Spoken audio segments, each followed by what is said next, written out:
and transform your live streams with our free Webcast Checklist. This comprehensive planning tool covers everything you need to create engaging webcasts and leave a lasting impression. Hey, I'm Noah. We've helped companies like Honda, IMAX, and Tesla connect their leaders with shareholders. And today I'm going to be sharing the ultimate webcast checklist and strategies we've developed over years of hosting successful events. Whether you're new to webcasting or looking to elevate your next live stream, this video will give you actionable tips and ensure a seamless, impactful experience for your audience. So when planning for live streaming, the more time you put in preparation, the better your live stream is going to be. It's going to be easier and less stressful on your team on the day. So make sure you follow our checklist. So where do you get that? Well, you're going to go to corporatestreams.com/freebies, and you'll see a plethora of different resources we have for free, so you can check those out. The one we're going to talk about today is our Webcast Checklist. So let's start off with some best practices. Now, best practices means that we're going to try our best to do these things on a regular basis. Not every webcast is going to be able to do each one of these things perfectly every single time, but it would be helpful for as many times as possible to try to check off each one of these boxes. The first thing is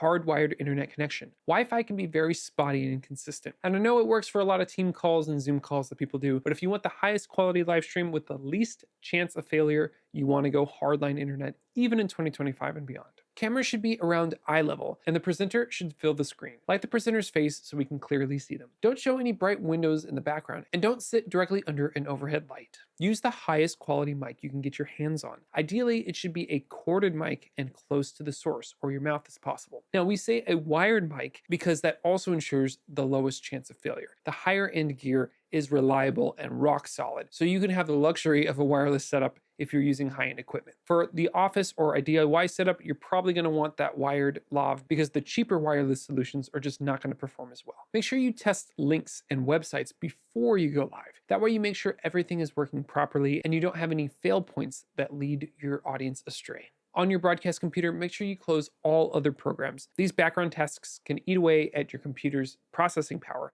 and they might slow you down. Also, make sure to disconnect from any VPNs that you might be on. This also introduces an extra step of latency that can disrupt your live stream. Consider asking somebody who knows the material to be your moderator. This person can monitor the chat and make sure that you gather questions for the Q&A at the end of your presentation. Another great thing to do is technical rehearsals. So we encourage you and your tech team to practice this ahead of time, the morning of, the night before, giving yourself time to practice your material and go through the things that you want to say. Again, this is all being as prepared as possible, so that way when the big moment happens, you feel as confident and prepared as possible. Prep your deck or PowerPoint presentation. If there's a script, make sure to read it out loud. Just because it reads well doesn't mean that it will sound well when spoken out loud. Make sure the transitions and the elements, video, audio, all of those things play back properly. It's a really bad feeling when you show up to a presentation, something that you worked so hard just wasn't tested ahead of time and something fails. Set aside time to practice, especially if it's your first webcast. I really encourage you to practice every single slide and transition where possible. Confirm who's speaking first and make sure they know their cue. And if you have multiple presenters, determine the transition points during rehearsal before the show. And don't forget to test the screen share if applicable. You can test Q&A and chats as well to make sure those are working. If you know when somebody's stepping in and somebody's stepping out, it's going to give everybody that confidence. Use the same camera, microphone, computer, and computer settings during your technical rehearsal as you do during the webcast. This makes sure that everything is properly tested ahead of time. There's nothing like switching out gear at the last second and having it go wrong. It adds a high likelihood of a fail point if something gets switched out at the last second. Hey, what's your biggest challenge when it comes to webcasting? Drop a comment below and we'd love to hear your thoughts about it. Here comes the day of prep. Show up early and double check all technical settings. Here are a few more things to check. Double check that links are all working and you can see the attendee view. Make sure all speakers and clients have joined 15 minutes before the webcast. Do audio checks, screen share tests, and video playback tests. And ask speakers to also mute their audio when they're not talking. Make sure that speakers have a printed backup copy of their slides in case the PowerPoint computer fails. Start backup recordings at least 5 minutes before the start of your live stream. Ask the last speaker to give a verbal cue to end the broadcast. Our checklist here is to elevate your energy. If you are excited about what you're talking about, your audience will be as well. Refrain from wearing solid black, solid white, or very strong pattern. Now, I'm breaking my own rule here, wearing a black shirt on camera, but it is a good rule of thumb to not have those super contrasty blacks and whites on screen.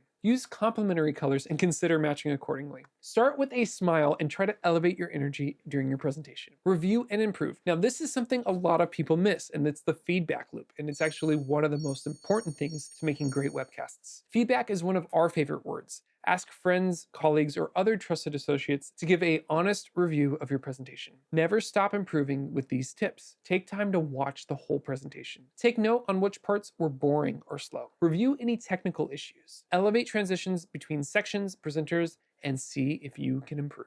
Webcast like a pro. Hey, if you still need help, the Corporate Streams team is here for you. We can focus on the tech so you can focus on your presentation. Here are 3 things we do best. We provide lighting, audio, cameras, and computers to help connect you to shareholders. We have a highly trained team that facilitates technical details throughout your webcast. We can connect you to a private, secure platform, or we can set up a webcast hosted on up to 30 different public platforms, like Facebook Live, YouTube Live, and Twitch. Webcasting doesn't have to be overwhelming. With the right preparation and resources, you can host events and leave a lasting impact. Watch another great video from Corporate Streams right here and keep improving your live stream game.